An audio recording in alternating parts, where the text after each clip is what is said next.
Derrel Sims, welcome to Coast AM. Hello. Thank you, Art. Good to be here. Well, actually, welcome back. It's a pleasure always to be here with you. All right. I don't know where to begin here, but let's start with this clearance controversy, I guess, huh? Yes, sir. You have what kind of clearances? I have currently have a secret clearance. I originally had a top secret clearance, and that changes after 10 years to a secret clearance due to the information being downgraded and so on. Basically, what that means, and for your audience, I think it might be useful for some of them to kind of catalog this information a bit. If someone claims to have a clearance, like myself or anyone else, that clearance will show up on your DD Form 214. Mm-hmm, that's right. And if it doesn't show up on it, it's because you don't have one. And if it does show up on it, and you don't have a clearance, but you have it on your form, on a DD Form 214, that means you faked it, or somebody put it on there, and you're not supposed to have it on there.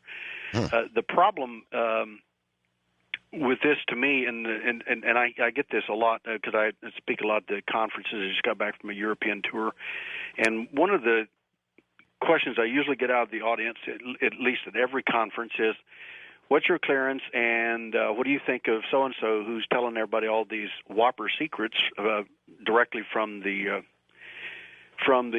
intelligence community or wherever it is they claim to be from? Can I butt in and ask just a general question? I think a lot of the audience would like to know, and I would too, and that is, we've got secret, we've got top secret, and then what, I've heard about Q clearances, and I've heard other references to acronyms for clearances. Do you know what comes above top secret? Well, there is a Q clearance. There are actually several categories of other clearances that people can have. I was not involved in that. My business was simply at a top secret level in the company for specifically what we did in covert operations. But there are other clearances. I do not know the details of them. I never was made aware of what they were, so I can't comment in good conscience as to what they are or the validity of some of them. There are other clearances though that are above top secret. Okay. So you do know Q is a real clearance? Yes, of course. Yes. All right. Is there anything? You don't know then whether there's actually anything above Q?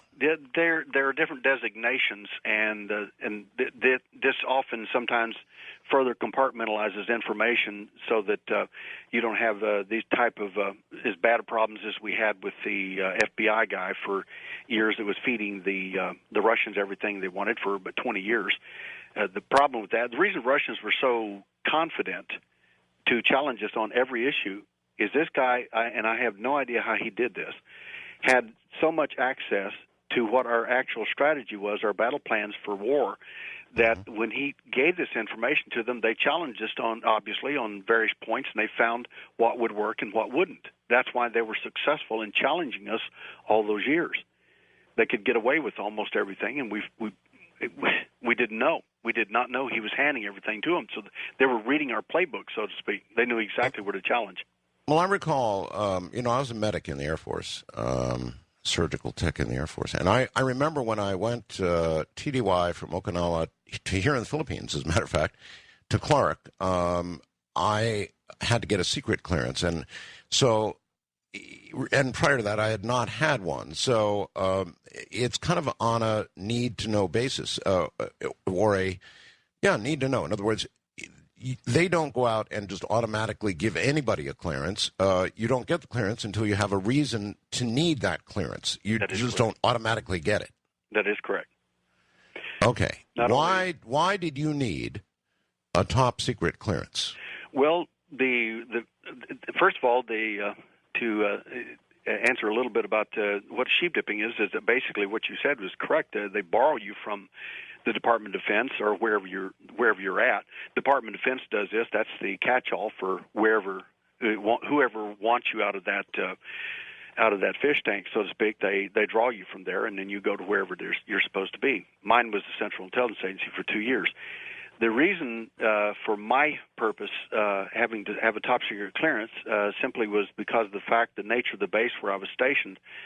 This was one of 3 top secret CIA bases in country. where training and other activities occur. The company is not allowed to do spying in country on us, so to speak. Which it's kind of strange for them to do that, but they're not allowed to do that by congressional order. However, NSA is, and the FBI is, and Army Security Agency and others are. So it's really amusing, and it has created a huge problem. In fact, when I was in back in '68 through '71, the problem we had back then is we actually had a liaison who was what we called witting. In other words, he had a top secret clearance and he knew exactly how to communicate between the FBI and the CIA. Mm-hmm. The problem was to make them feel comfortable. This is amusing. To make them the FBI feel comfortable, we picked one of their people to be the liaison. The only problem is he was one of our people working for them. And it's a fact. This is true. And well, look, there was a big change, Derrel, after 9/11. Really, the Department of Homeland Security pretty much became the boss of all the intel agencies, or the clearinghouse for information for all of them, didn't it? It did, and it's a very good idea. The 911 is the best example of what went wrong. And if I could comment about if there was a blame to lay, everyone has missed the real blame. It wasn't CIA for the most part, although everyone can share in this, I believe me, and it wasn't the FBI for the most part. The biggest problem is NSA. In fact, I wrote an article about this and put it on the internet, and a friend of mine told me they'd written a counter article. Oh. Now, this is weird. Why would they put out a counter article that same week? But I flatly blamed the NSA. No one knows more about this country than NSA. NSA is 8 times the size of the Central Intelligence Agency. Well, so basically, you said what about the NSA? I said they're at fault for 911 occurring and for us not knowing. That it just to me it was a great stretch of my imagination that NSA could not know, even if everybody else had screwed up. NSA has to know. I mean, these people are so massive in their ability. It is it's just phenomenal. I mean, it is phenomenal, but at that time we didn't have the kind of authority to wiretap and to do all the rest that they've got today. So how can you say they had to know? I mean, intelligence agencies are good. And frankly, they do it. It seems to me they don't get credit, of course, because we never know about the good things they do, and they prevent. But how can you say they had to know? Well, from my viewpoint, from contacts I had within that agency, and one that still is there, and I can only say this in my word is, it's that and 50 cents get you a bad cup of coffee, and it'll never get you to Starbucks. But in my opinion, they knew a lot more than the CIA and the FBI and other intelligence agencies, simply due to their size and the fact that these people, they monitor so much that goes on. I mean, even the things that have been Bill Gates' situation with the little additions that were allowed to be placed in the new computer so that those could be monitored in the event that it became legal. I mean, that's curious that possibility is already there before it became law. Right, but they really did not have the kind of reach prior to 9/11 they have now. You'd acknowledge that, right? That is true, but just by the sheer volume of a group that monitors activities in the United States for the most part, 8 times the size of the Central Intelligence Agency is that's just enormous. And of course, the big problem of all of it is the fact that information just flat was not shared, and that was almost our downfall in that whole business. All right, what is your official capacity now, if any? I have no official capacity whatsoever with the intelligence community. In fact, there are some people that I mean, in the in the UFO community, you're either guilty on one charge or guilty on another. One of them is the people say, well, you never were in the CIA or your military police, or you never were a military police officer or anything, so you must have made it all up. Well, if that's true, the forms that I have, in fact, you put several. I gave you several of them to put up on your website back in 1996, I think it was, and those forms, if those are altered in any way as a federal document, it's a federal felony. Sure. I mean, I'm looking at 10, 20 years, however long it is. So if they're fake documents, then there's my problem. The fact is, the documents are quite real, and people should be able to prove who they say they are, especially if they're making claims about UFOs and things like this. Mm-hmm. I mean, I have no problem with people coming clean and saying, hey, you know what, this is what I know and how I know it. And as long as you're not in violation of your clearance agreement statements, then you can talk about all kinds of stuff. But these people who really have clearances, they know exactly how far to push that envelope and where to stop. Okay. And if they're still maintaining their clearance, that clearance is you have to get recertified every 5 years if you're going to maintain that clearance. And why do you maintain your clearance now? Well, I don't. I have not maintained it because I have no need for it at this point. My clearance went from top secret to secret. That was strictly an administrative act that is done by the people who certify it. And they simply sent me a letter about 10 years after my military service and says your top secret clearance has now been changed to a secret clearance, and this does not reflect upon your trustworthiness or honesty, but is just an administrative action. Okay. And, it's just a letter they sent. All right. Now, so you're not acting in any professional capacity. Nevertheless, you do UFO abduction research. How did you come to do that? I mean, how did you come to start? It's an odd field to begin with. You couldn't have asked a better question. First of all, I was, in my opinion, it was just a captive audience. I actually had UFO encounters at age 4, and as a result, that obviously got my attention because I had no idea what in the world the entity was standing in my room at age 4. And that obviously colored my experience a great deal. My event stopped at age 13 years later at age 17, and rather violently. And after that, a year before that, actually, at age 16, I started studying scientific anomalies with a psychology teacher of mine in Alamogordo, New Mexico, in the high school there. And my interest in the UFOs is just one of the things we studied, but that was obviously a very good one, simply because UFOs were seen on a fairly often basis out there in Alamogordo around the Holloman Air Force Base. We saw cigar-shaped objects and things like that would literally stop. They would stop cars back then, which is weird that UFOs don't tend to do that a lot now, but they did back in the 50s and 60s and 70s. Where you'd see a cigar-shaped UFO and maybe 20, 30 cars would be stranded on the highway waiting for the thing to get past, and when they did, the cars would light back up and you could just drive off. So still trying to figure out why that happened back then, but not so much now. But my involvement became a research point of view. I wanted to find out what had been happening to me, and were there other people that this was happening to as well, and that really shocked me. And when I went to college at New Mexico State University, I started finding people in the Associated Students and other places that were having UFO encounters as well. When I went into the CIA, I went into the military first as a volunteer, into the military police, and that's where I got sheep-dipped or picked up by the company and placed in their outfit for 2 years. All right. During your time with the CIA, Derrel, how much did you learn about that which you wanted to know about UFOs? Did you have an opportunity to dip into their knowledge? No, I didn't. I did not. First of all, the place where we were at and what we were doing, there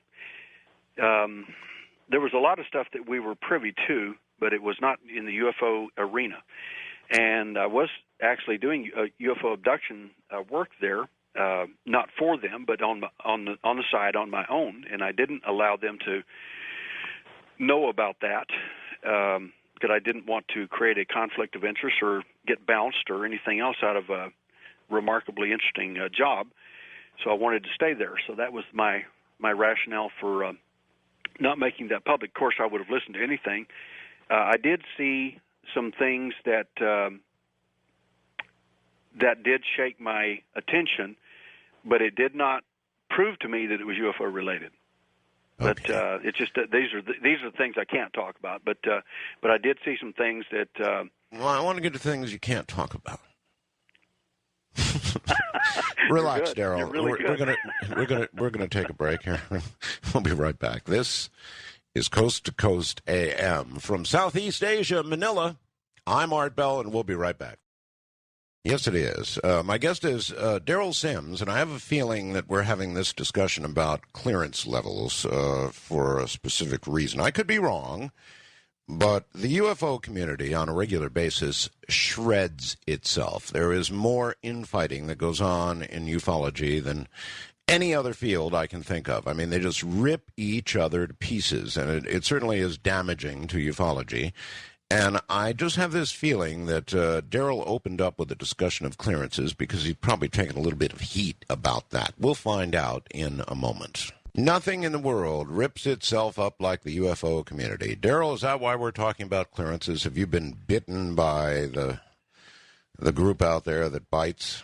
Oh, they bite pretty hard, don't they? Oh, yes. That doesn't bother me as much as. And I'll give you a perfect case in point here. This happened. A lady emailed me one night and said that she had met this guy, and he was telling her all this great stuff, and he had all kinds of highly classified secret information from the CIA, and that's where he was getting all his stuff. And I said, "Oh, I would be delighted to speak with him." And she arranged a meeting for us to get on the phone. Mm-hmm. And I said, "Well, man, I'm just delighted to meet." He said, "Yeah, I'm just like you." And I said, "Well, great. You probably did a lot of stuff I never even had an opportunity to do." I said, "Could I ask you a couple of questions?" He said, "Sure." I said, "Where'd you take your training?"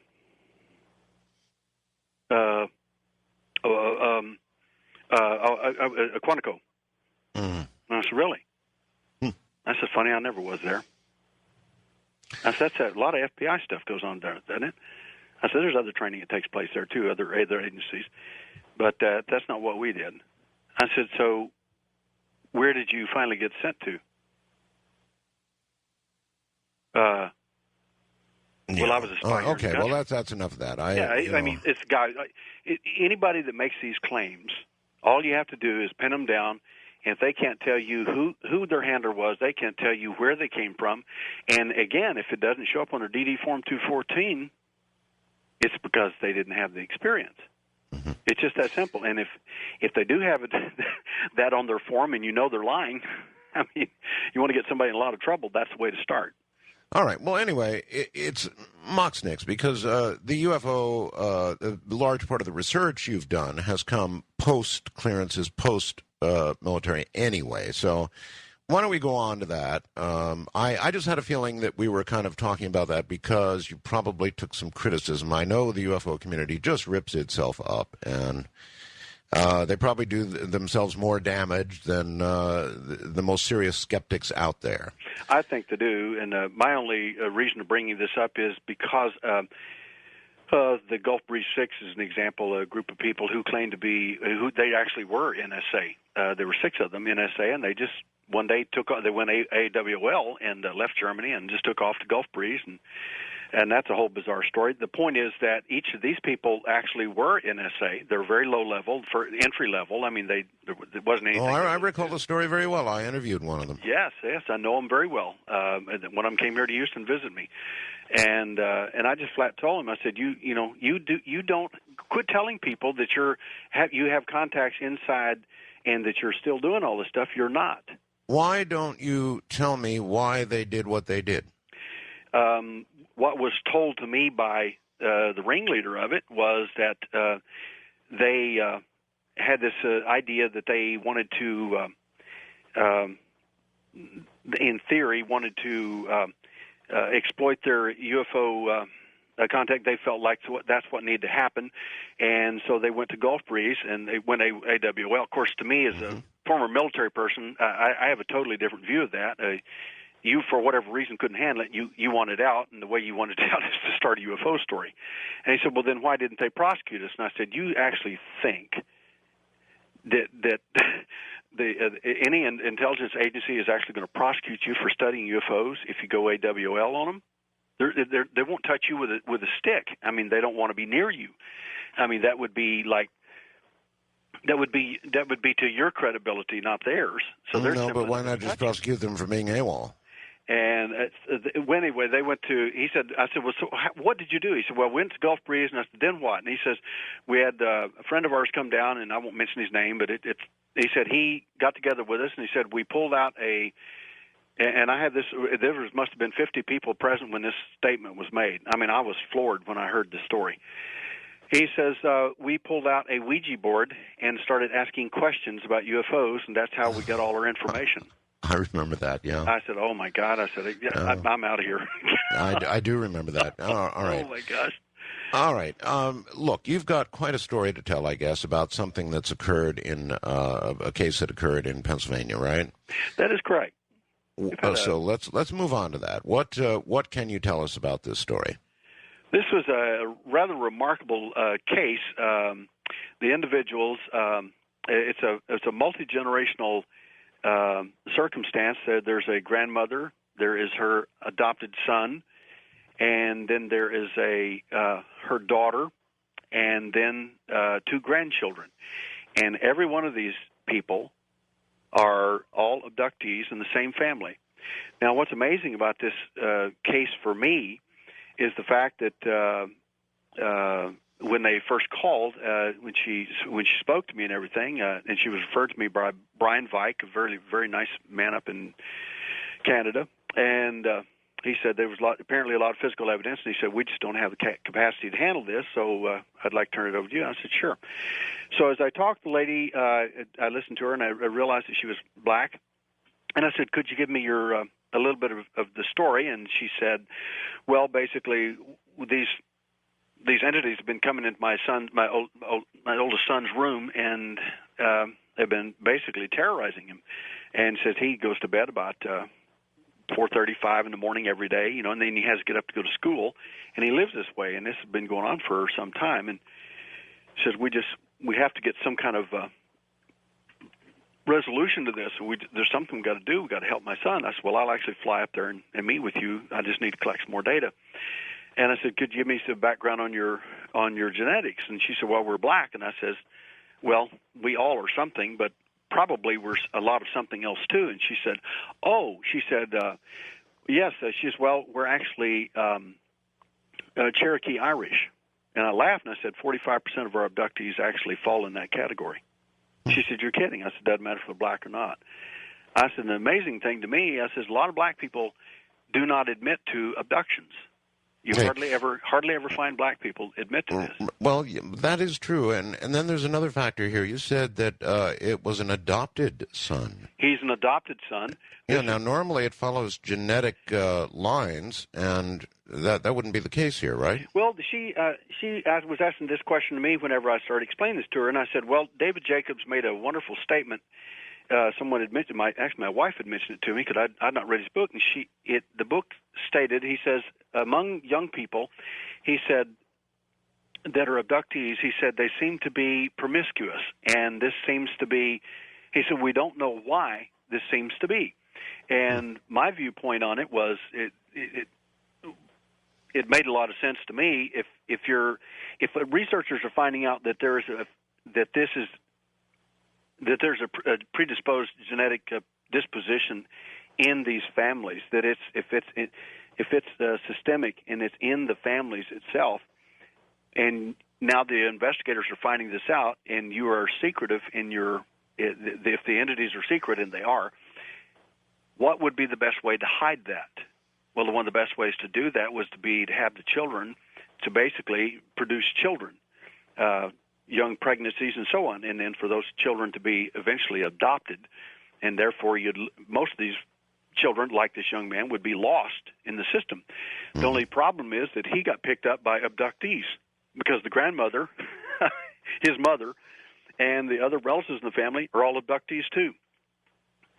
So this is just one possibility of why that may Dr. Jacobs' statement may have some reference to this particular aspect. And by the way, I really enjoy Dr. David Jacobs. He's one of my favorite people because he's one of the very few people in all of ufology that actually more than likely thinks that these creatures may not be all that interested in our welfare. Well, if I had to give my own personal thesis of that, is the term alien hunter ought to answer just about all of it. They hunted us, me first of all, when I was 4, and then later I could have lived with that. After I was 17, I could have lived with that until one day my 2-year-old son, and that's not true, he was 6 at the time, 6-year-old son, they came and got him one night, and my whole disposition art changed completely. It went from just angered and frustrated to you mess with my children, I'm coming after you. Derrel, why do you think people are being abducted? Let's get right down to it. What is your view about the motivation for abduction? Well, I think it is. I think the best way for me to answer this is almost in reverse. People tell me what their idea is, and their idea is that they're trying to help us and they're upgrading us and by breeding us this way and that way. And I said, my opinion is based on our research for 38 years. Is that is the very thing that frightens them. And the fact is that if there's any breeding going on, they're breeding it out. They're breeding certain things out of people, not in, but out. And I said, this thing, it just absolutely. I said, this is just opinion. I mean, it's not gospel or anything, and it's nothing that nothing I want to get beat up over or flamed over. But basically, what we're finding in our research after 38 years is there's a problem, and I think it's a serious problem. I think we're in trouble, and I think Roswell was the first case that proved it. I mean, one day you have the government saying, we found a flying saucer. The next day they're saying, no, we didn't. I have a totally different take on Roswell than anybody out there, and I think we were set up for a long time ago. Even Roswell was one of the first setups. Set up in what sense? In other words, nobody's really surprised that one day it was a flying saucer, and the very next day it was a little bit of aluminum in a balloon. I mean, that's typical military secrecy. Well, I think two things happened, and look, I'm going to put my intelligence hat on for just a second. After about 30 years, and let me show you how that thinks. If you were them and you wanted to infiltrate our military-industrial complex, how would one do it? Well, the people don't have a clue say, land on the White House lawn, give the president a gift. I've already saw the movie. That didn't work. And it wouldn't work. We would be watching them for forever. However, if a UFO should accidentally collide into another one, or if lightning should strike it, or whatever causes one to crash, and you sacrificed one or two craft, maybe one at Corona, one at Roswell as an example, and they landed there, and only one or two of the entities survived, it doesn't make any difference. They're just toasters anyway. I mean, you just unplug them. That's all. There are plenty more toasters where they come from. There's a good indication these entities are not alive in the sense of the word that we used it. When you say they're just toasters, well, they give you an example. Whenever I saw the entities when I was a little boy, they didn't have the entity didn't have any clothes on, and what would a 4-year-old child look at if you were nude? It didn't have any TT. It didn't have a belly button. It didn't have any nipples like I did. And I couldn't understand why that thing, that little man, didn't have anything. I couldn't understand it. But after 38 years of investigating and looking at this from genetics and other points of view, if you don't have genitalia, you don't multiply. If you don't have, certainly not as we do. Not as we do. And if you don't have a belly button, so to speak, a navel, you weren't born. Not like we were. Now, you might have been cloned, you might have been hatched, or you might have been manufactured. But you didn't nurse and you didn't do these other things. Yeah, that's fair enough, sure. It just makes sense. So if my thesis is that we don't have a clue, and we still don't, that we have we have a lot of subterfuge by these entities, and basically, unless you're in the intelligence business or you think with an intelligence hat on, you're basically soup for whatever it is they're preparing because you don't have a clue. That's just my thesis. And the reason I say that, going back to Roswell again, is that let's say a UFO was crashed there on purpose, or even two of them. It doesn't matter because the model is the same. And all of a sudden, you capture, quote unquote, an alien and a smoking hot UFO.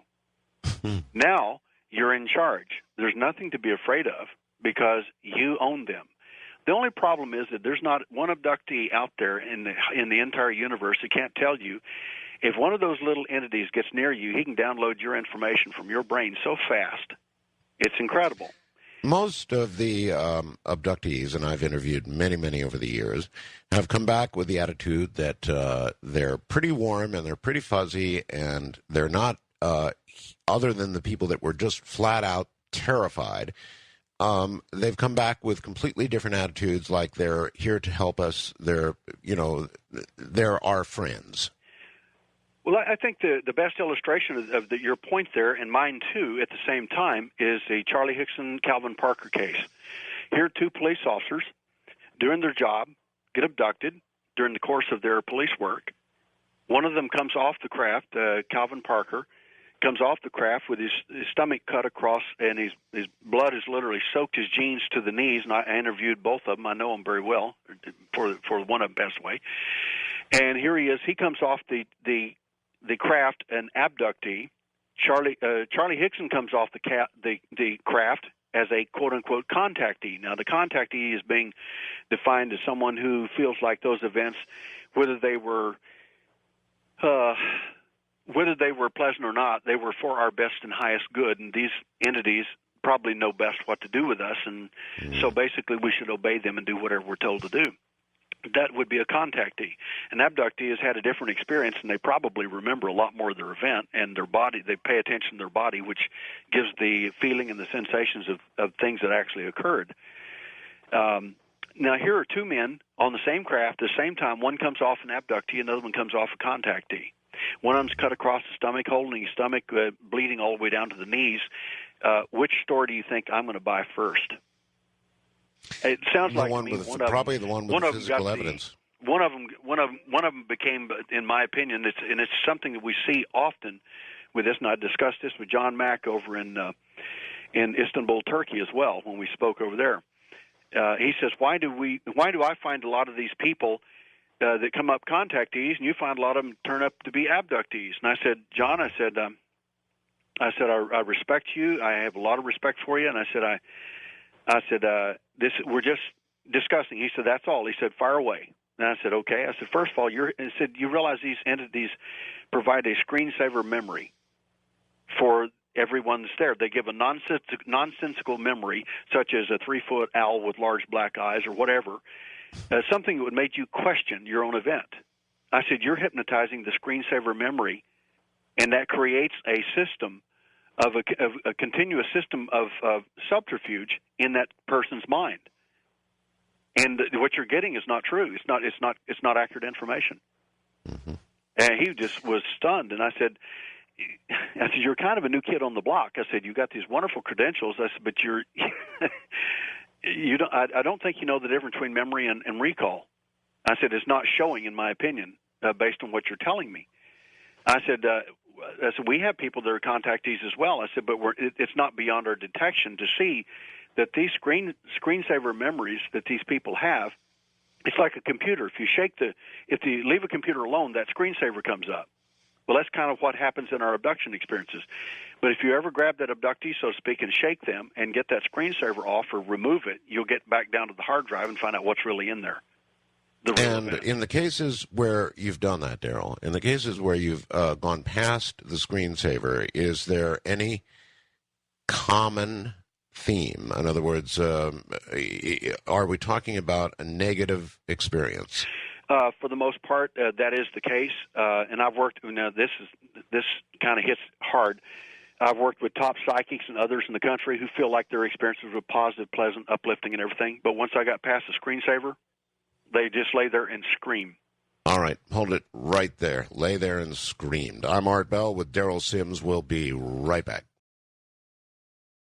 You are indeed. My guest is Derrel Sims. He's a UFO investigator, and what he said during the last portion of the last hour I thought made a lot of sense, and that is that a lot of these UFO abductees have essentially a screensaver kind of memory imposed on their mind after the experience. And when you lift that, when you get inside that, you find somebody who's been screaming. We'll pursue all that in a moment. Right now, across the nation and beyond, Derrel, there are UFO abductees listening to what you're saying right now. And you're saying, I guess, to most of them, if I'm hearing you correctly, that whatever experience they think they had that was warm and fuzzy, they probably didn't have at all. Is that correct?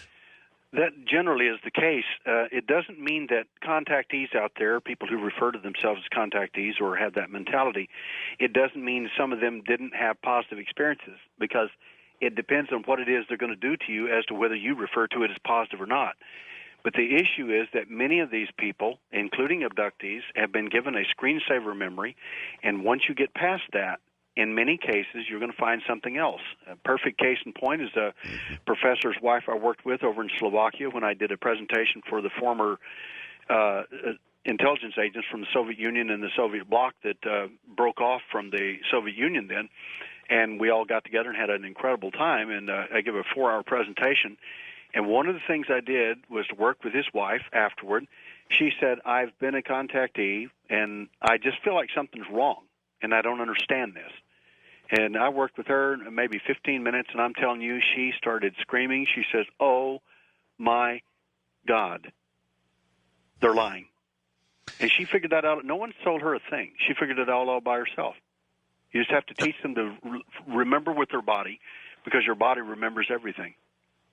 All right. Is some of it so terrifying that perhaps they'd be better off not remembering? My response to everyone that writes me on the UFO phenomena, in a case in point, guy wrote and said, he said, I actually had my mother was there. He says, I know that's true. He said, but I could be making it up. I said, buddy, please don't do this. If you open Pandora's box, you'll never get it closed. And I said, it's something you're going to live with the rest of your life. And he did. He went to his mother and told her the story, and she finally confirmed it for him. Young man, about 23 years old. And she says, but they always brought you back. He said, what am I going to do now? I said, what are you going to do now? I said, I told you, if you open this box, you're never going to get it closed. And you've been at this 38 years, including this latest Pennsylvania case. What is the best physical evidence that you've found, collected, or even seen?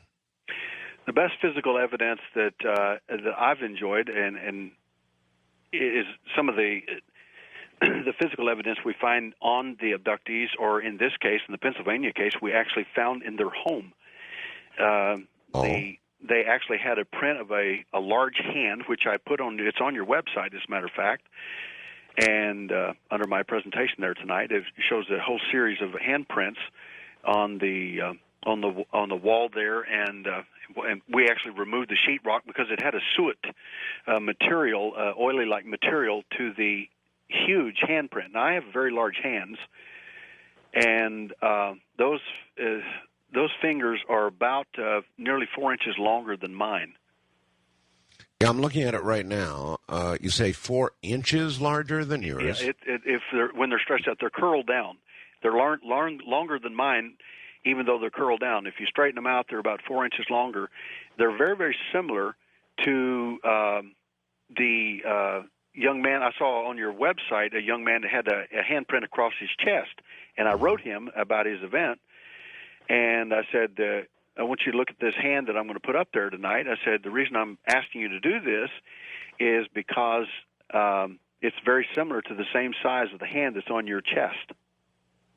And I said, yeah, it's very hard in this photograph that you've supplied, and I'm looking at it right now, to make out the scale, the size, the actual size.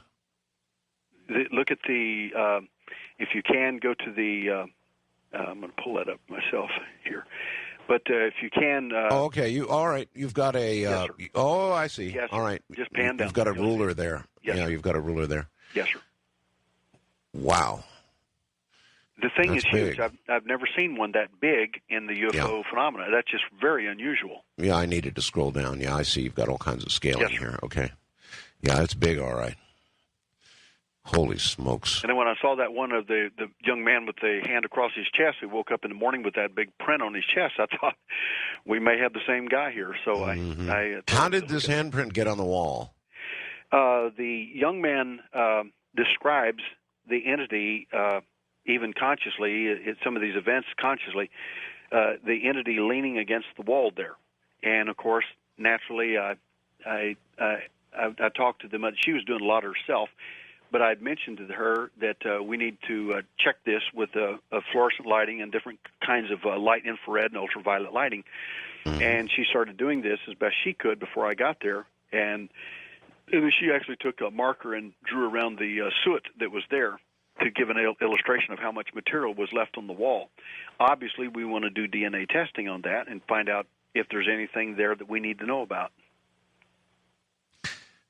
Okay. So you've got this. What other, over the years, what other evidence have you actually run into? Have you ever been presented with a piece of spacecraft, a spacecraft? Well, we've been presented with several things that in theory were part of a spacecraft, and after I examined it for nearly 2 years, I found out that it wasn't. It was a piece of high-tech material, but it in fact was not part of and they alleged it was a Roswell craft. The guy that gave me the piece paid $35,000. Do you not even believe this? To an ex-CIA guy who also was a scammer, in my opinion, and was out of the company and was bootlegging, doing all kinds of things, including break-ins and everything else. And he met this guy, and the guy needed the money, and so he gave him this piece of high-tech metal and said this came from the Roswell crash. The guy bought into that and paid him $35,000. And it took me a year and a half to finally figure out that had nothing to do with anything. Not really. All right. Well, how do we know any of this is real? And by that I mean, how do we know, and I know that the people who are reporting abductions and all the rest of it really, truly, I don't for 1 second doubt that they believe what they're saying. But there's a gap between that and being able to prove that it really happened, that all this is real, that it's not just made up bunk or sleep paralysis or whatever. I agree with you. There was a CNN called, and they spent 2 days down here at my home and asked if I could come up, and they said, we'd like you to debate Dr. Susan Clancy at Harvard and so on. And I said, there's no debate. I said, I win. She says, no, that easy. And I said, yeah, it actually is.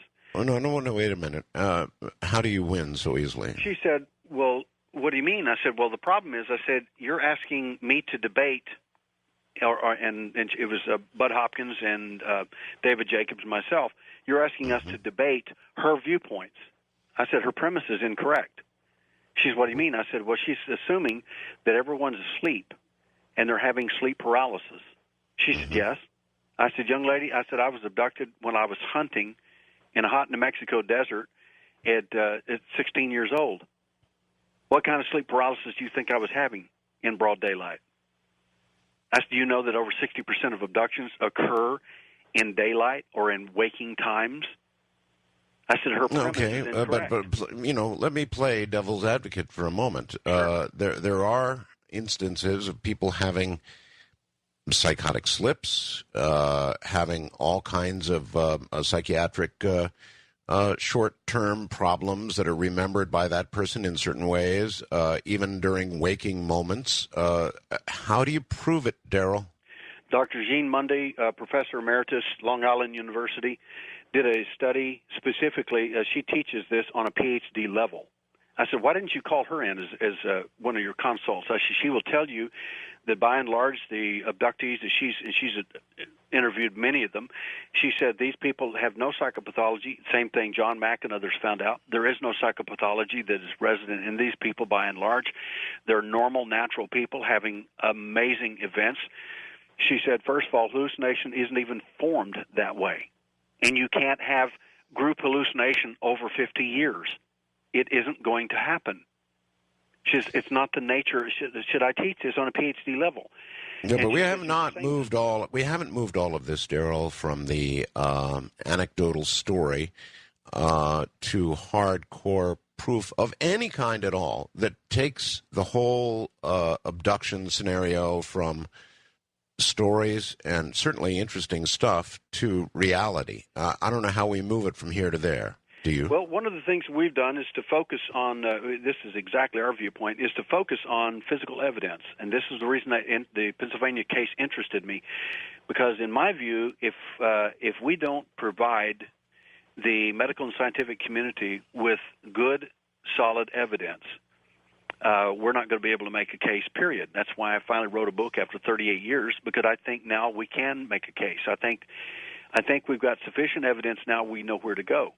For instance, many of these abductees, when they come in and tell their stories, or contactees, whichever the case may be, these people are, by and large, telling the truth as best they remember it or recall it.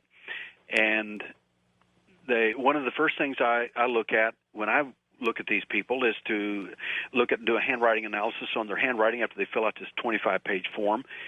We're questioning them in great detail, because I'm actually able to tell whether they're lying or telling the truth, and I teach that on the college level for psychology courses as an example, just by monitoring them.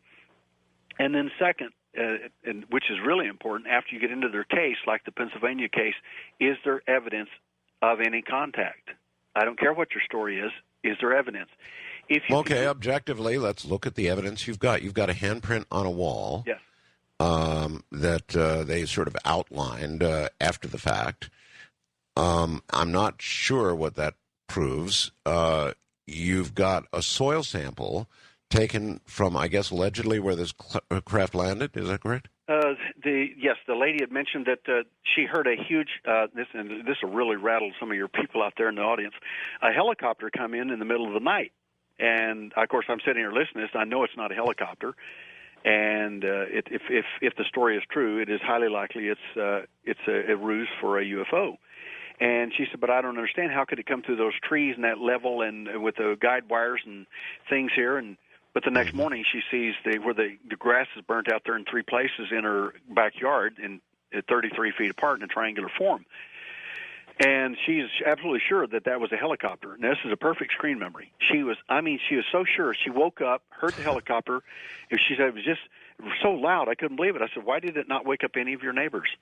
And she said, I actually slapped my husband to wake him up, to make him remember that I did this, so that I can let him know that I wasn't waking up making All this right, up. well, you've got the soil samples. So we have you analyzed? No, we haven't. Samples? We just got back from with the samples and everything, and we one of our difficulties, and this is another reason I'm on your program tonight to mention this. I have, for the last 15 years, spent the majority of my additional income investigating cases. We never charge abductees a penny.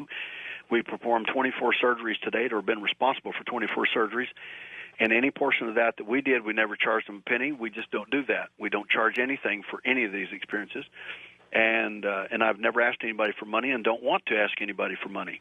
Well, how do you pay for it? Well, I pay for it out of my own pocket. And basically what's happened up till this last year, I just finally got tapped out and kept my family pretty much financially broke. And I told them, I said, I'm not going to do this anymore. I'm going to go back into real estate investing, and I found me a wonderful piece of property that if I can sell it and sell it for about half price, I can probably make enough to, in my opinion, pay for nearly 2 boxes of forensic evidence that we have right now, including a sexual assault on one abductee. We have the bed sheets and everything else from that event. So I'm not saying all these cases are 100%. What I'm saying is that they need to be looked at by people. I'm just a police officer in the deal here. My business is just to get it ready for the forensic lab, and we have a volunteer for a forensic lab right now, but we do have to pay for the cost of the university. It's very expensive. Yes, sir. I know, Yes, because I had a piece I had tested, and it Yes, came sir. up very anomalous, but boy, it cost us a bunch of money, and Linda Howe and I kind of split the cost of having it tested. There's no magic angel that comes along and provides money for this. That's true. That is so true.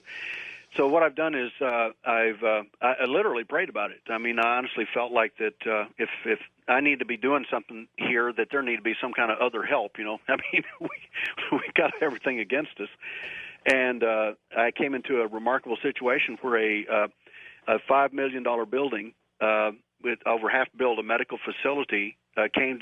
I put a contract on it, and they agreed to it at a remarkable price.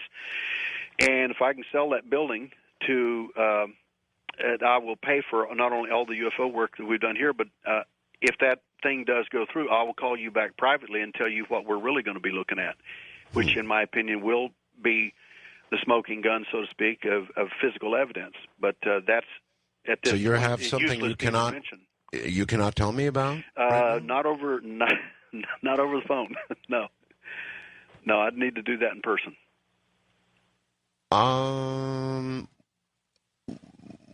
Why? It's not a violation. I mean, without, it's not a violation of my. It's not a violation. It doesn't have anything to do with my intelligence background. It doesn't have anything to do with that. It's just there are some cases that two in particular that we have found that are so remarkable that if in fact they are true as they seem to be, because it takes the money then to exploit these, and I don't mind spending the money on it, even my own. But at this point, I'm tapped out, so I've got to sell this. So if you have anyone in that audience that has an interest in a medical facility over half built and want it for less than half price, I guarantee I'll give anybody in your audience $30,000 if they know anyone that has the money, wants to buy that building. It's theirs. $30,000 theirs free, and I guarantee I will change the face of ufology in terms of physical evidence. Well, you're implying you have some physical evidence. Yes, okay, without telling me where it is, so that it's safe. Why can't you give us an idea of the nature of the evidence? Just that it's physical, and that if the one case turns up to be true, we may have another Roswell. Another Roswell. Well, the only difference is it's not the government. Another Roswell. Well, that's all. Are you going to say you have a craft? Are you going to say you've got live or even dead aliens? Any of the above would be. I don't know until I examine the case. I don't know. All I know is that the data so far has been interesting enough for me to spend to get ready to spend $3,000 just to look at it. It's been that good to me, so I will pursue it. Well, when you say you have another Roswell, that's a lot. If the story bears out, yes. Really piqued my interest here. So all you've got at this point is a story, or do you have more? Well, we have a little more than the story. As an example, also this year, of course, I'm a member of the staff at the Roswell Museum, and I found a witness, an additional witness, who was supposed to find the bodies out of Roswell. And this guy had never talked to anybody, and didn't want to talk to anybody, scared to death. Still, one of these old style guys, still scared to death of the government, thinks they're going to come get him, thinks he's going to lose his pension and all that. I spoke to him, and he didn't trust me for a long time. Finally, we sat there, and he went in and brought the biggest stack of old pictures of that time era and his flight buddies and everything that he did. Just amazing guy. So I'm hopefully going to get him to come up to the Roswell Museum and do a presentation, if he will do that this year. But he's not when I mentioned the case of Roswell before, the craft, in my opinion, that crashed on purpose. I have a recorded conversation from someone I know that I trust 100%, that knows a little bit about what actually happened. From one of the relatives on purpose. Yeah, we're going to come back to that, Roswell. And my guest, Derrel Sims, thinks he's got another Roswell that I'm going to try and get him to tell us more about in a moment. From Manila in the Philippines, I'm Art Bell. My guest is Derrel Sims. He's been a UFO investigator for 38 years. And I'm going to give him a chance during the break to think about this a little bit, but he just made a statement that really needs a little bit of clarification, that he might have a case, another Roswell-size type case with physical evidence and all the rest of that, and it's a little bit of money to get it all tested. I really need to know more, and I think all of you want to know more too. That's too much of a tease without giving enough good, hard information. So ask him, we will. Derrel, you've been a UFO investigator for 38 years, and I've been a talk show host talking about this kind of thing for a whole lot of years.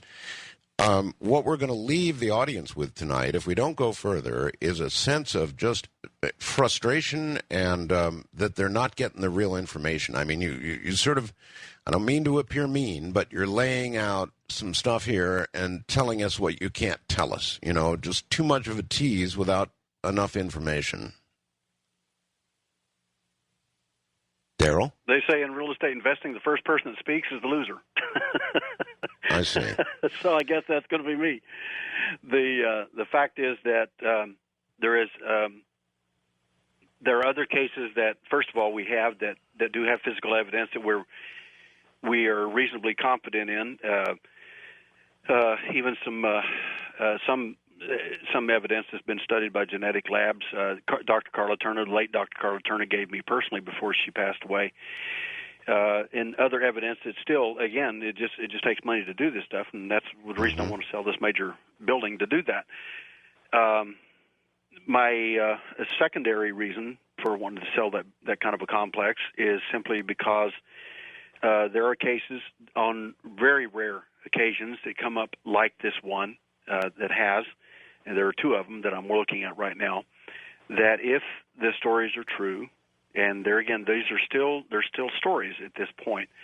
If they're true, and if the information that has been given is correct, and it seems to be by the things that we've looked at, if it's worth a look at for me, it really is, and I would be prepared to spend the money to be able to exploit that. Okay, I've got that.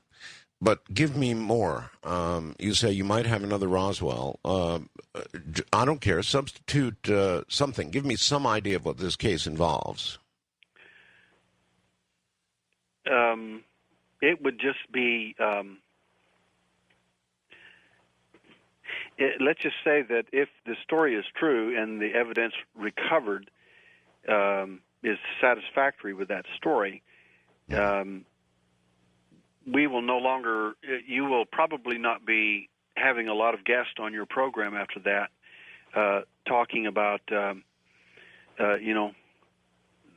possibilities of what could be or what couldn't be. You'll have not only the smoking gun, but you'll have the one that fired it, so to speak. Yeah, well, we'd all love that, and that's what we need to move ufology from the mystical to the reality. Well, and we really need to make that move, Derrel, because, I don't know, listening to you, it's kind of like, well, we've got this, and maybe we can do this, but why can't, I need to understand why you can't give me more. Without giving away anything critical, you could even speak in generalities about the kind of case you're talking about that you've got here that's so important. I'd just like to know more about it without find a way to say it without saying something that'll give it away. Honestly, and I mean this, and with all due respect to you, because I respect you personally, there is absolutely nothing more that I can say about it. And in fact, the only reason I even mentioned it is because the fact that if we have the financing to cover these type of operations, I will exploit them. In fact, what's going to happen if this case turns out, I'll give you a hint. If this case turns out to be what it's supposed to be, if that's true, I'll disappear for probably 3 to 6 months. And when I resurface, then everybody will know what it's all about. But it just. Well, all right, let me try one on you. If this case is everything you say it is, Derrel, you wouldn't have to sell a medical facility or any other piece of real estate to get the money to investigate it. There's plenty of people out there with plenty of money if you've got something really good. Well, I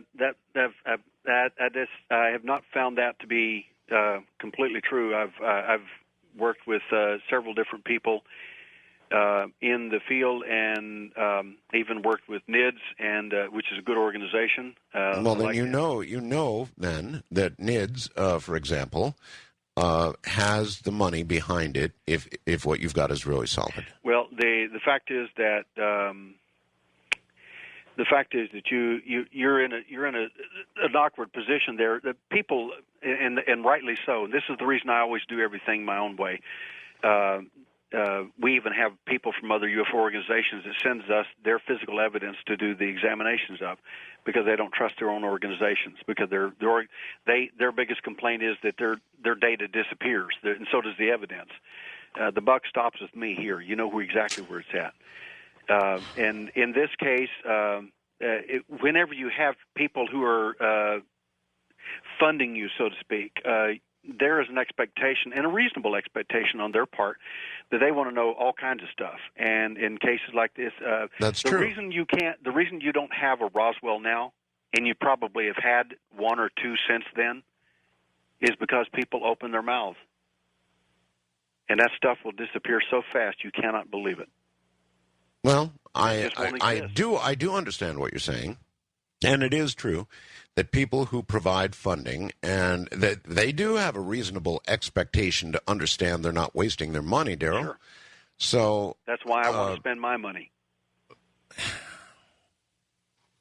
If I spend my money, I'm not answerable to other people. And whenever the evidence is finally examined and looked at by people, not me, I'm just the investigator. My job is to find the evidence, is to dig this stuff up and to go through it, putting my police hat on, so to speak, and to be the detective in that aspect, and look at it from other points of view. And then take the evidence, present it to labs, forensic labs, particularly in universities where most of our stuff goes, and let them give us an opinion, because we don't hand this stuff over to people and say, this is our predisposed opinion, go ahead and support it.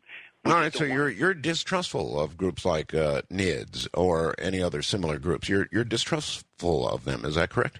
No, I've actually I've had very good response with NIDS on the things that we have cooperated on and done.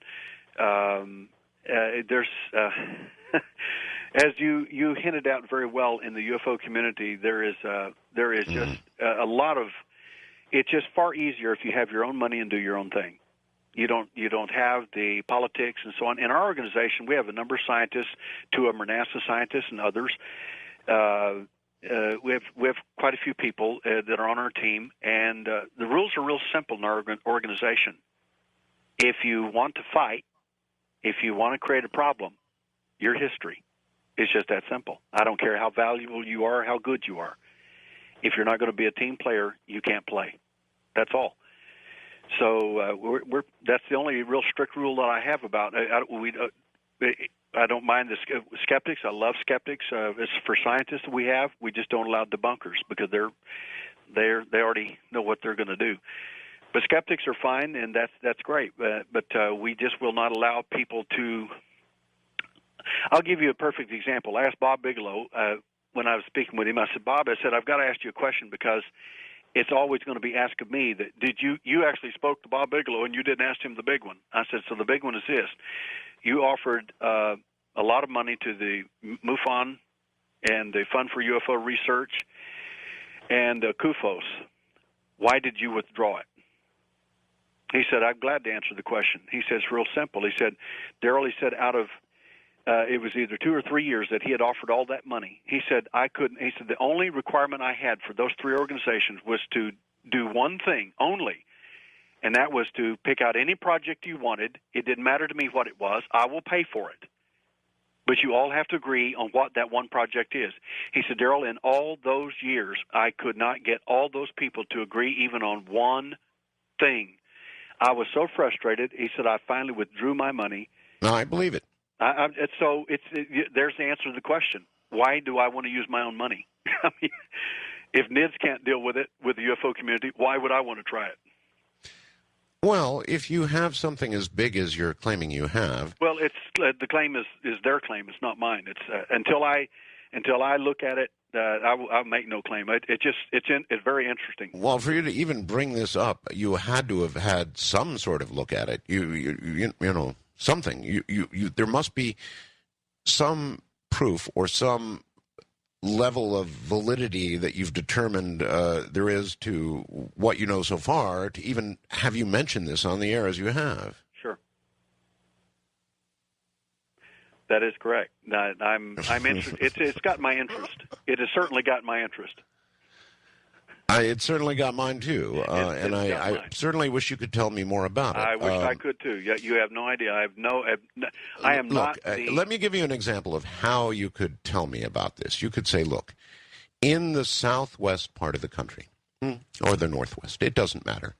I've got a story from somebody, without giving any names, that says that a craft came down.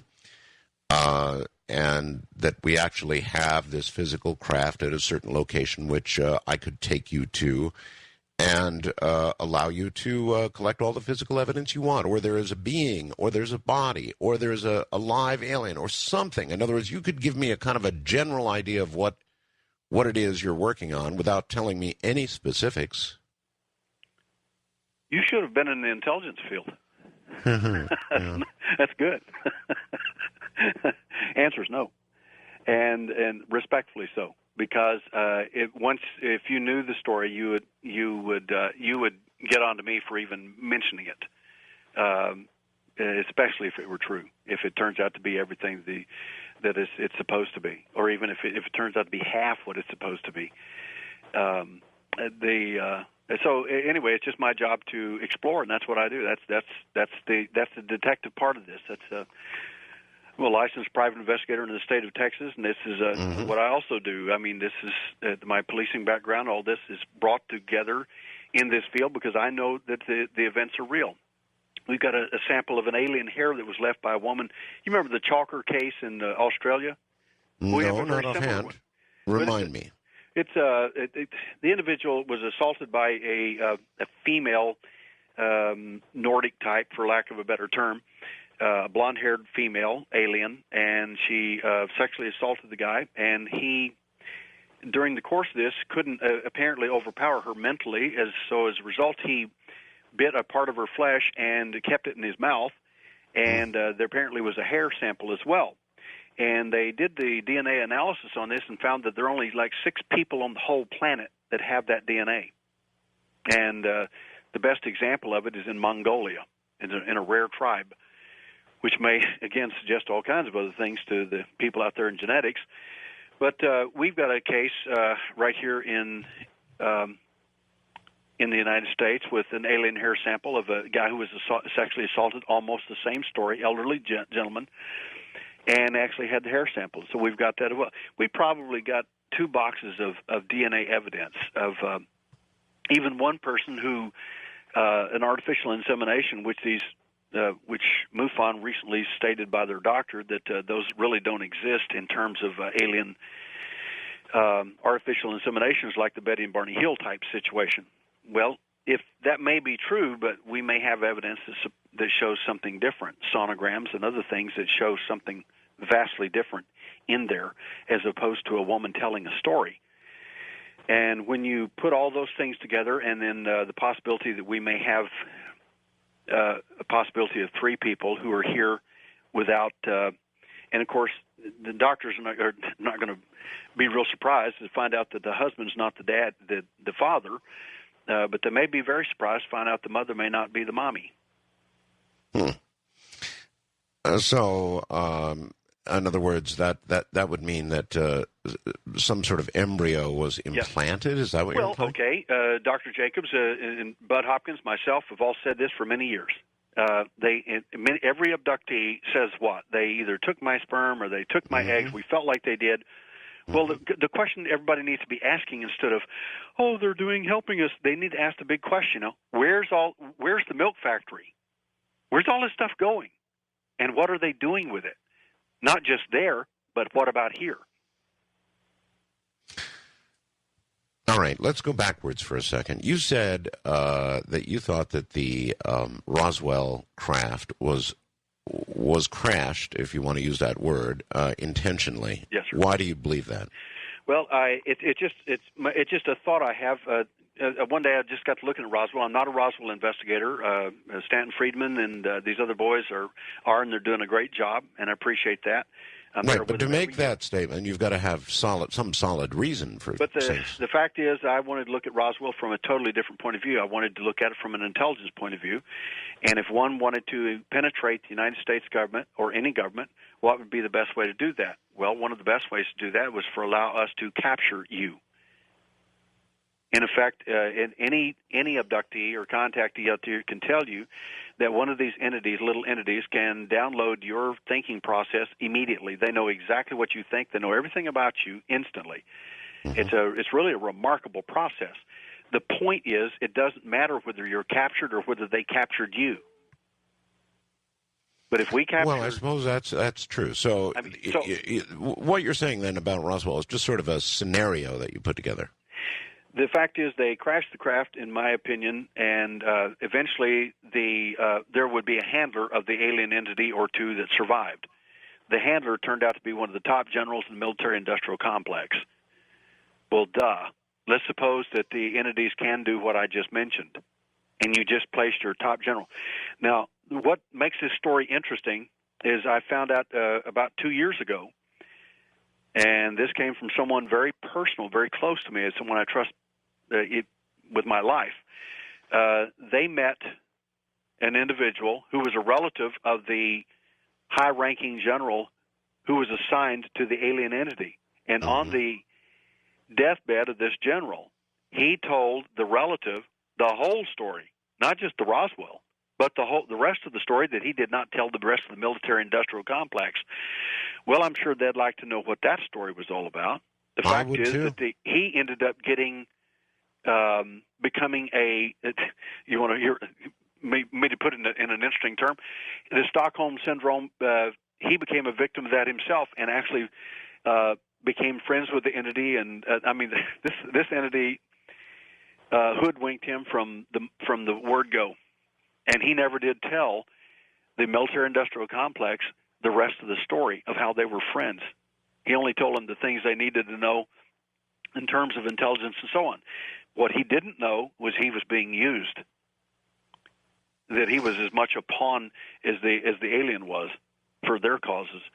If that information is true, if and they can download, and the big question any abductee should ask as well, and I ask this to all these people, and they look at me just stunned, like a calf looking at a new gate, and like they never asked the question. Can an alien beam one in or out whenever they want to? Well, apparently they can, whatever that means. They can get them here or get them out, beam them. I don't know what the term would be realistically. But the fact is, if that were true, and he was here for 2, 5, 10, 15 years, why didn't he get beamed out? Because he was doing a good job here. You wouldn't remove your mole. You would keep it there. Yeah, I suppose if you look at all of this, as you pointed out, from an intelligence point of view, you might do something like that. It's a credible scenario for a completely incredible thing as far as most of the public is concerned. Listen, what we're going to do when we come back from the break that we're about to take is allow the audience to ask you questions. Do you think you're ready for that? Yes, sir. Okay. It's been a little frustrating, Derrel, in the sense that we hear about smoking guns and things ready to be tested, but no more than that. And so let's see what the public thinks. Coming up in a month, my guest is Derrel Sims, and we have certainly been, well, I guess the right word is teased a little bit, huh? Do you feel teased? I certainly do, but I guess I understand, and I guess I understand the distrust. After all, I said it myself, the UFO community shreds itself on a regular basis. I'm Art Bell, and this is Coast to Coast AM. All right, those are the phone numbers. My guest tonight is Derrel Sims. He's been a UFO investigator for 38 years, and obviously he's at a critical juncture in his own career where he's collected quite a bit of evidence. He's got a case that he's really hot about that he can't tell us about. And now it's your turn. So those are the portals to get in and interact with Derrel yourself and Tell us what you think and or ask a question. Listen, just a reminder, coming up day after tomorrow is the annual Ghost to Ghost program. So if you've got a really good ghost story, that'll be the night for that. In a moment, back with all of you and Derrel Sims. One question from the Fast Blast that I get, Derrel, before we go to the phones, comes from Mike in Auburn, Washington, who asks, please ask Derrel if he's investigated contactee James Gilliland. James Gilliland has claimed he's had a lot of warm, loving contacts with ETs. Does Derrel believe that this warm claim by James is just another screensaver implanted in his mind? He is a pretty big name these days in what's going on out there. Yeah, I don't know him personally, but I do know of a case in England that is similar in that sense of the word. Their events actually started out horrific and with MIBs and all kinds of other things. And now the young man who is involved in that case is literally thinks they're the best thing since ice cream. And I've talked to his mother at great length, and I said, "Young lady," I said, I love you people to death, but I'm telling you, you're getting the wool pulled over your eyes. You have no idea what you're stepping into here." And that's fine. You know, I'm not here to try to convince anybody of anything different. I mean, if you're happy with your experience, hey, more power to you. But you just don't not believe for me it. and my family. No, sir. So no, sir. then also that would be a case, the case across the board. Then, as far as you're concerned, pretty much. Yes, sir. It's even the cases that are positive. In my opinion, there's a purpose to that. In everything we did in the CIA wasn't bad to people. It was just manipulation. That's the nature of intelligence. These entities. The thing that stunned me about these entities was when I got in the CIA. When I learned the system and some of the training that I went through, it amazed me that that's exactly what they're doing. It's nothing but intelligence. It's the same thing. Mm-hmm. All right, let's do it. Promised it. Here it comes. Wildcard line, Jeffrey from Nashville. You're on with Derrel Sims. Mr. Sims, good evening. Yes, sir. Art, good evening as well. Mr. Sims, I understand through the Roswell movie that throughout the years, one of the aliens that was still alive, that had a corpsman next to his side at all times, supposedly had a deep craving for strawberry ice cream. Is this true? I have no idea, sir. I have it on some fairly decent information from some people that are in the know, and there again, that doesn't mean anything because I'm just another person telling another story that was told to me by someone that I find credible. But they indicate to me that, and believe me, they're in a position to know that they know where the bodies are at, they know what's going on. But as far as ice cream and that sort of thing, I don't know. I wasn't that close to it. Okay. Now, also, I've had a near-death experience. You understand? Yes, sir. So, gaining somewhat of a psychic ability, I can pretty well much sense when something not in the norm is in the round. I can pretty well much collaborate with you that yes, most of these entities usually go after a Catholic or a Irish and Cherokee background. We don't know why, but is this the norm? 45% of the people that we have, and I have over 1,000 cases worldwide. I do a lot of presentations worldwide.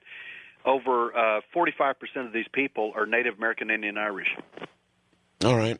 Why do you believe that is? We're not really sure. There is a paper that was written by a genetic engineer that is rather remarkable. That paper that if anybody wants to email me, I'll be glad to send it to them. But it's basically entitled "The Irish: A Race Apart," and it shows how different that the Irish are opposed to other people in terms of genetics. We would only be guessing as to what some of the rationale for this is. In fact, Bob Bigelow asked me one time, he said, Derrel, he said, you seem to be able to find physical evidence, and he said, and a lot more of it than anyone ever believed was out there. He said, what do you give that credit to? And I said, well, it certainly isn't any high IQ or anything, sir. And he said, he laughed, and he said, then what is it? And I said, This may sound a little off-center to you. I said, but basically, I said, if you'll get an Indian to hunt these guys, I said, you'll do a lot better. And First I said, time, it just takes one. You'll find them. You'll find evidence that you'll never find otherwise, I think. Brandon in North Carolina, you're on with Derrel Sims. Good evening, Art, and congratulations to you and your wife. I've been wanting to tell you for a while. Thank you. I listen to you all the time. I was in the Navy like George, and my grandfather was in the Air Force, so hoorah to you. I called George a while ago when he had a guest on aliens, and I asked this host or guest question. He really didn't want to comment on it. The Raelians, the cult that claims they cloned the first human, they also claim that they think aliens put life on Earth. I was wondering what your just personal opinion on that would be, because I figure it might be kind of like you were saying, they're the intelligence, they're coming down watching us, maybe they're just observing the mice in the cage, so to speak. Okay, the Raelians, that's a kind of an interesting place to go, I suppose. Derrel, you have any comments on that? The Raelians, some of their people, in fact, as an MD and his wife came and spoke to the Houston UFO Network some time ago, and of course, we like on the Art Bell program, listen to anyone and let them give their spiel, and then we ask questions, which I did at the end. And some were pretty tough. The Raelians, in my opinion, is nothing, in my opinion, more than a sex cult that are out on the ragged edge of of sanity. But that's just my opinion. And I don't agree with the idea that the alien has come here and seeded the planet and done all this. Listen, people, some of the latest medical research shows that 0.002% of your brain is all you actually use. That's 0.002%. If that's true, do you suppose that somebody out there might be interested in using the other 99.98% of your brain? I mean, you're not using it anyway. I'm not using it. I mean, is there any possibility that we might not be the lab rats that we think we are? There's an ancient saying that says you were created wonderfully. And you go at it from the other direction here. If that statement is true from the Bible, that you're created wonderfully, one might wonder if we're the only ones that don't get it. Somebody out there apparently has come a long, long way to get whatever it is you have. Got it. All right. West of the Rockies, Mike in North Hollywood. You're on with Derrel Sims. Good evening, Art. Good evening, Derrel. Yes, sir. I guess the basic question I have is okay, Roswell is Roswell, Kecksburg is Kecksburg. What exactly is it that you're bringing to the table? I mean, I myself believe that there is other life out there. Okay, what we don't have, per se, is the smoking gun, the actual proof in your hand. Is that what you are giving us? Well, that's what I would like to provide the UFO community and people at large. We do have physical evidence. In fact, Dr. Carla Turner, as I mentioned just before she passed away, gave me physical evidence that was examined by a forensic lab. Their response to that was that compound cannot exist in this matrix. That's some of the scariest stuff we've ever seen, and we don't want to examine it any further. We will not give you a report, and we don't want any contact with it. What I have found out about that particular information... Wait a minute. That's a very strange response. It was. Can you tell us what? Hold on. Yes, sir, I can, and I'm happy to share any of the information. All right, then what lab gave you that report? It was the lab that gave her the report. I'm trying to get that lab name and information from her husband, who has not responded thus far, but I do have the physical evidence. And we've had it looked at, and they say that what it seems to suggest is that there is two materials that are commingled. One is metallic and one is biological, and it's akin to the idea of two substances can't occupy the same space at the same time. Like, for instance, a stick sticking out of a wall, as if it had gone through the wall without penetrating the wall itself. That seems well, that's to be pretty strange, all right. But I'll tell you, Derrel, if some lab had come back to me after I paid them to do an analysis of something and gave me that report, I'd want my money back right away. Well, Bob Bigelow, case in point, one of our implant cases for two people we did the surgeries on, removed 4 objects from them, I did a presentation for NIDS and with 18 of their scientists present, and they grilled me to no end. And at the end of the day, that we were the only UFO group chosen for them to spend $22,000 on this study. The study showed that the materials turned about to be meteoric in origin, that were removed from these people surgically deep within their bodies. And I mean, is that extraterrestrial or what? You know, how many meteorites you know that aren't? And I would say that's pretty hard evidence. If you get a report back saying this could only have come from a meteor and it came from inside somebody's body, you're onto something. Caller, anything else? No, thank you, Art, and I hope to hear you 5 by 9 on 3830. Okay, buddy, take care. If you've got something that came from a meteor and you find that inside a person, it seems to me that's as close to a smoking gun as you might get, short of a craft or a being. Yes, sir. Okay. First-time caller line. Michael, you're on with Derrel Sims. Yes, I was just wondering, what are they after that it makes them so bad?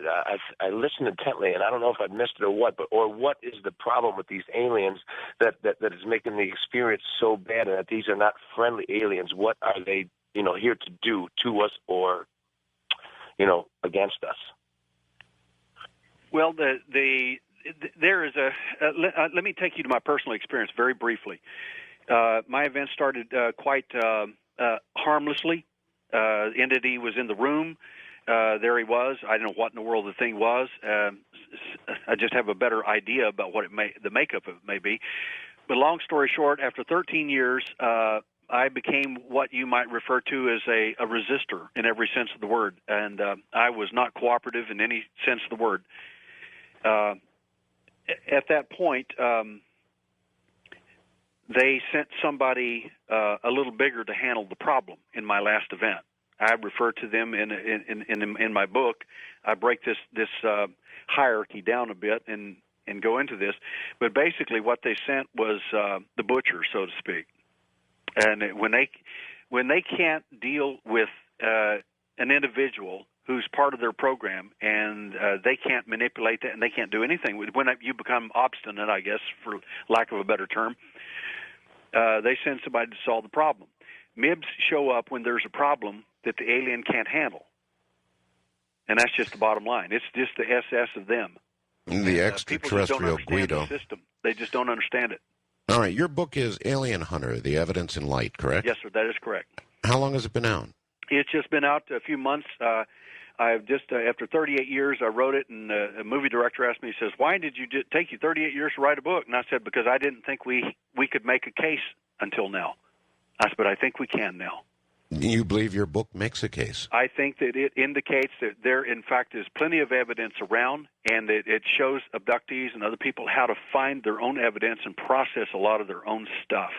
You don't need 40 scientists and 30 other people to tell you what to do or how to think. All you need is good directions, and the directions are in the book.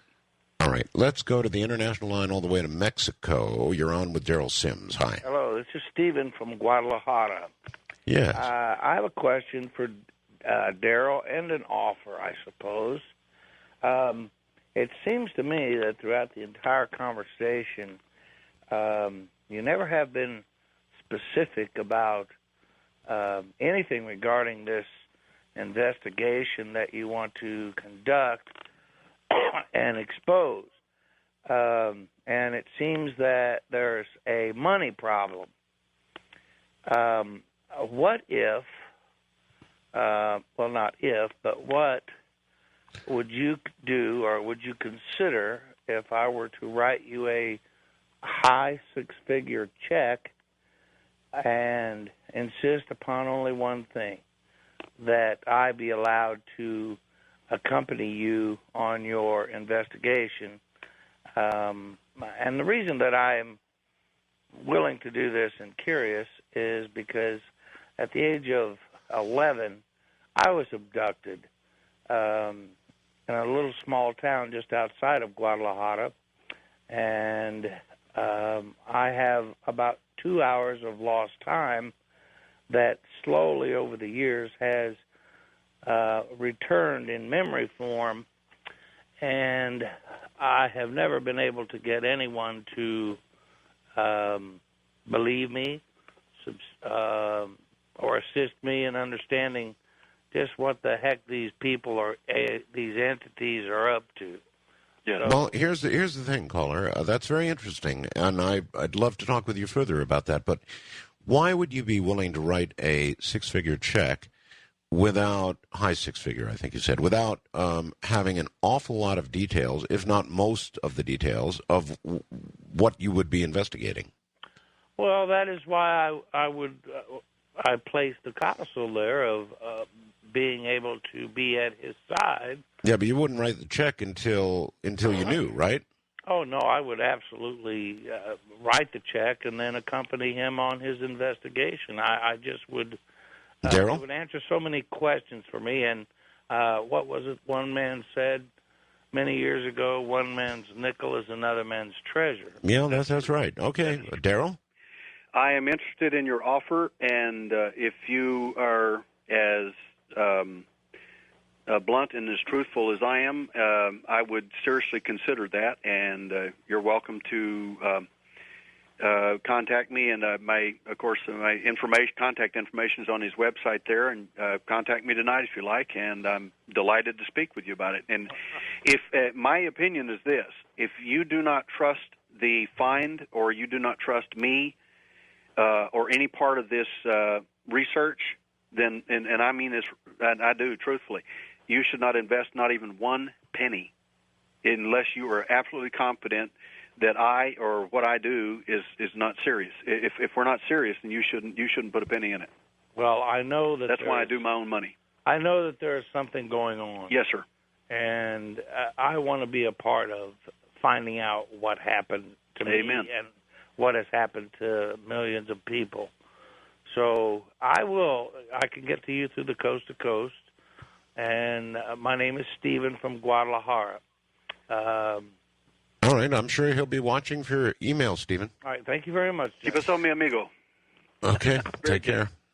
Yeah, very, very, very, very interesting. That gentleman sounded very sincere to me, and he's one of millions. I mean, there are millions of people who deeply believe they've had these experiences, and perhaps they have, perhaps they have not. We don't really know for sure. That's the whole thing here. We've got to get the proofs. That's what I'm all about. Physical evidence will answer a lot of the questions for this business. It really will. It certainly will. East of the Rockies, Paula, you're on with Derrel Sims. Hi. We don't have a lot of time here before the break, so I might have to hold you over. Go ahead. Okay. We've had three experiences happen to us. My husband, when he's in the military up in Virginia, we lived across the base, just across the street, and he was taken. And then all of a sudden, a baby I was carrying just disappeared. And then they showed up at our house down south in the middle of the night. Two of them showed up in the house, scared me half to death. And I must have scared them because all of a sudden, I mean, I just laid down, and I thought maybe it was one of the kids was behind me or something, because I felt like somebody was behind me. I roll over, and there are these two figures standing in the doorway, and the hall lights on behind them. And I started screaming for my husband to wake up, and all of a sudden I turned back towards them, and the whole room lit up like it was daylight, and all of a sudden they were gone. Mm-hmm. And then they show up here one day. All right, Paula, hold tight. Right Paula, hold tight. We'll be right back. This is Coast. 38 years investigating all of this. Derrel Sims is my guest. He's had a lot to tell us tonight, and a lot he told us that he couldn't tell us. At any rate, if you'd like a moment or so with Derrel, if you have a question or a comment, and certainly there are millions of people out there in the same situation as this young lady and others who have called, who are thoroughly convinced they've been abducted, they've been taken. And that's, in my opinion, well, I agree both with Derrel and Dr. Jacobs. I don't think being taken is in our best interest, but that's just me, and I guess a couple of other people. Back to it all in a moment. Stay right there. I'd like to remind all of you that Coast to Coast AM is a horse of a different color, so to speak. In other words, we present information that no other talk show that I'm aware of, national talk show of this scale, presents. And it's up to you to judge the veracity, the believability of what you hear. And obviously, some of what you hear is going to be absolutely the truth, and other things you hear are going to be tainted in one way or the other. We leave it up to you to be the judge. Derrel Sims, welcome back. And also, we've got Paula, who had almost, I think, completed her story. Paula, go ahead. Okay. Well, the thing is, like I said, they showed up here again one day, and I just kept wondering why they kept coming back. And he mentioned the Celtic tribe, the Irish, and the Native Americans are Celtic and Egyptian. And we're both. And I just wondered why they kept coming back. Well, that's I think you're following the right trail. You're on the right scent. And I want to say two things. Number one, I'd like for you to write me because I'd like to send you about a 20-page questionnaire that I'd love for you and your family to fill out that would help us to determine some things about you. Number two is that every ancient land that was the world power or the gnosis or G-O-N-O-S-I-S of the world at the time, such as the ancient Aztecs, Toltecs, Olmecs, ancient Egyptians, and all these ancient peoples that were really the hot shots of the time, all of them, in our opinion, and many others people's opinion, had contact with these entities for protracted periods of time. My statement is simply this, and you draw your own conclusions. All those ancient civilizations are now missing. Every one of them. And now we are the focus. Are you sure you want to play that game? I think we better find out what's going on and who's doing what. All right. Mira, is it? Myra from Los Angeles? Mira, hi. Thank you for taking my call. Sure.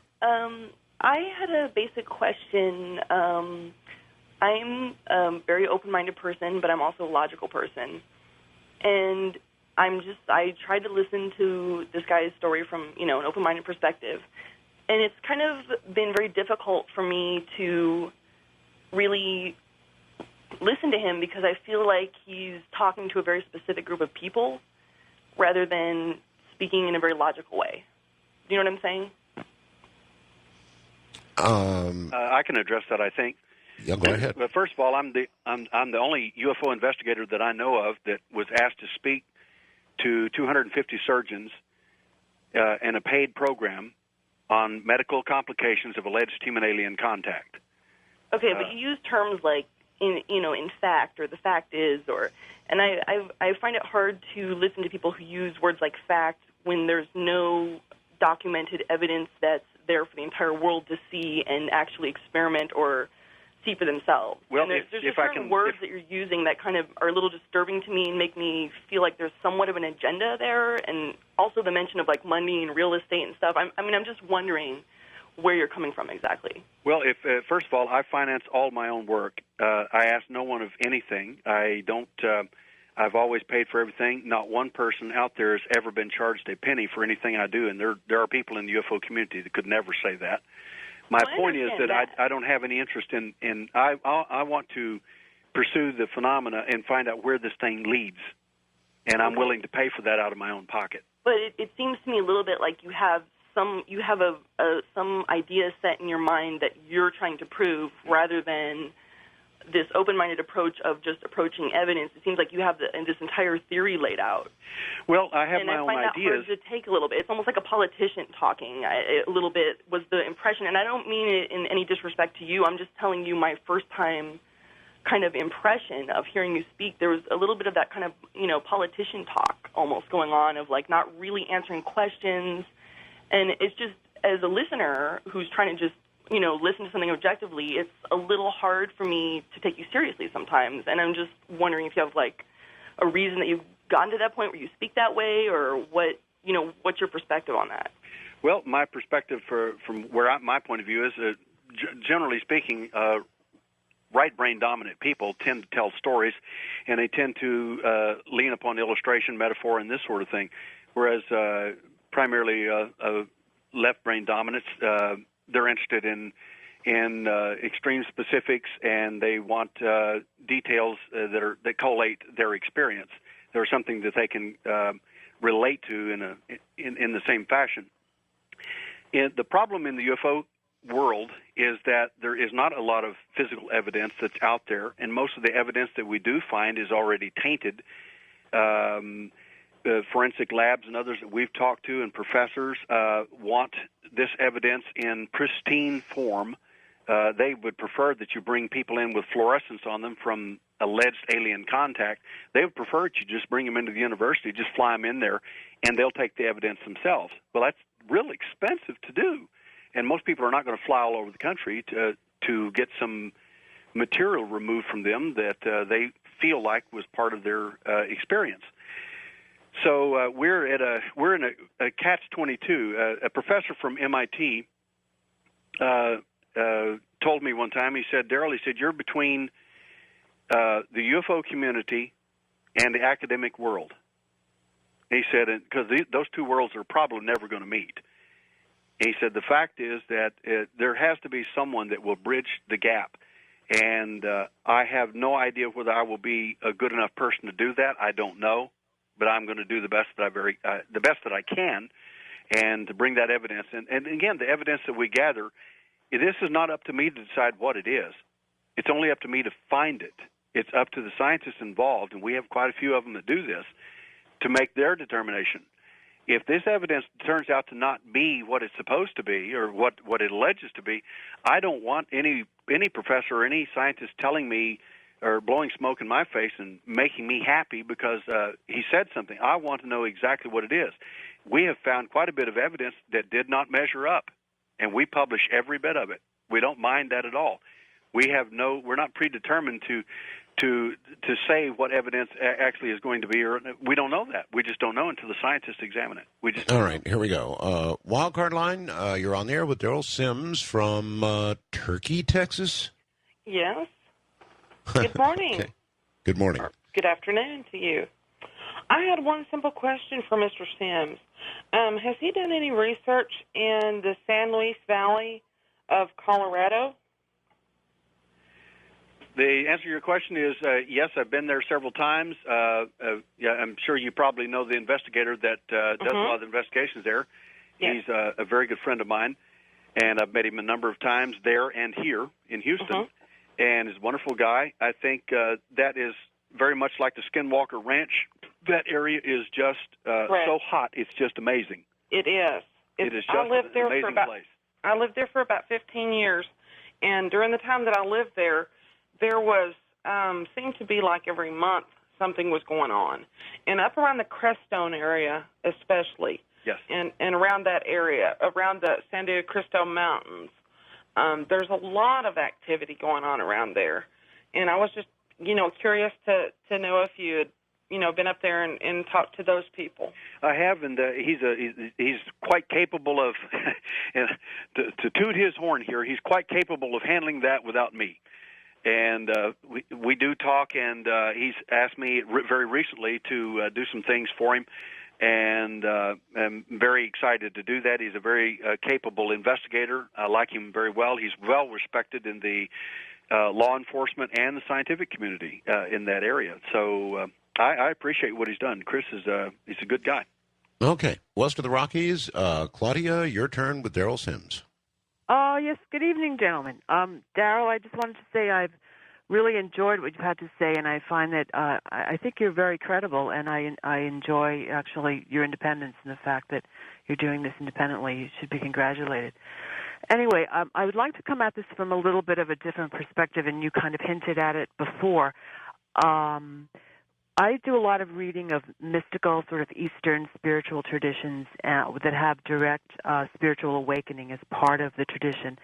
And I read a spiritual master. The only time I've ever heard or read anybody speak on this, on aliens, was that he said any human being who's had a direct spiritual initiation, awakening, will never be abducted. And he didn't say why, but that he left it at that. But my thinking about this is that there's some aspect of this involved in the abductions. What do you think? Could they possibly be collecting energy, dormant spiritual energy from people who are not awakened? And why do you think it would be that? Would you be protected if you have that energy awakened, that it would protect you in some fashion? I'm basically interested in this phenomenon from that aspect. I just would like your opinion. Very good question. It's definitely a different take. We've actually done a number of things, one of which is to we've had 3 different astrologers, not that I believe in astrology per se, but we've had 3 different astrologers come in and work with us on our stuff, and all 3 of them have been scared off from the research for various type of experiences that happened to them with their computer and with themselves and so on, and they're quite frightened by the events. I do know of a number. We have all kinds of people, first of all, that are literally. I mean, I'm going to have to stand up for my abductees here, and they're many of these people are enlightened, if you will. They're not the low end of the totem pole, so to speak. We have people that are geniuses, literally. Certifiably geniuses. We have people. Many of the people that we have are just average people in the sense of the word that they have families. They just do their work. They do their thing. We have some people out there that I can't find out how they figure out how to find food. You know, they're so deprived of certain capacities. All of them are abductees. We have professors. We have scientists. We have 2 NASA scientists that are abductees. I mean, no, it's true. It's right across the board. It's across the board. Believe me, and mystics as well. Mystics as well. Please listen to this. Mystics and psychics as well. One of the first things I said in this conversation is I had already worked with several top psychics in this country. And I'll drop another eggshell on you, or a bomb here, and I had some people from the Nation of Islam show up at the Houston UFO Network and asked if they could write an article on me. Long story short is the number of the people in the Nation of Islam are abductees, including, in my opinion, Louis Farrakhan. Oh, that's interesting. Yes, sir. Wildcard line, your turn with Derrel Sims. Hi. Hello, this is Chuck in Rockford, and I had a sighting that was about 40 years ago almost to the day, and there was a lot of high-profile people that had the same sighting. One was George Romney, and he's been a governor, you know, and a presidential candidate. Do you have any records on that particular UFO activity? I do not have the records on that per se. I'm sure there are investigators that are, and it's going to be fairly easy to find out if that's available or not. The whole country was just a hotbed of sightings. Yes. And the sighting that I saw was something just riding a laser beam right down to the ground, and I was very close to it, and it spooked. This was at night, and it spooked animals out of the field. And until you've actually seen something like that, you know, you just you think people are kind of crazy. Of course. Absolutely true. It's absolutely true. Of course, I've had my own experiences, sightings, that is to say. I have no way of knowing whether it was actually alien craft I saw, but there's no question about what I did see. I could draw you a picture. I've had pictures drawn of it. So once you've had the experience, it's not so easy to call people crazy, that's for sure. Let's go to West Virginia on the first-time caller line. Jim, you're on with Derrel Sims. Hi. Good morning there, Mr. Bell. Morning. And good morning, Mr. Sims. Yes, sir. Yes, I was in the Army for 6 years, and I originally signed up for a tank crewman, but they found out I could drive a tractor-trailer, and I got volunteered to take all these oversized loads from Edwards Air Force Base to Wright-Patterson. Yes. And I had very oblong and shaped loads, and they were actually marked as a hazmat load, radioactive. Yes. And you can just imagine the kind of place that Wright-Patterson would have where you back up in the hangar and they lower you down underground. Yes, sir. To unload you. I know exactly what you're talking about. And I've carried several of those loads. and right now they're pretty much calling me back to haul more, so I don't know what's going on. Maybe not after this program tonight. Yeah, I'd be very careful what you say on that subject. Very. East of the Rockies, Larry, you're on with Derrel Sims. Oh, hi, Mr. Bell. How are you? Fine. Good. Yes, Mr. Sims.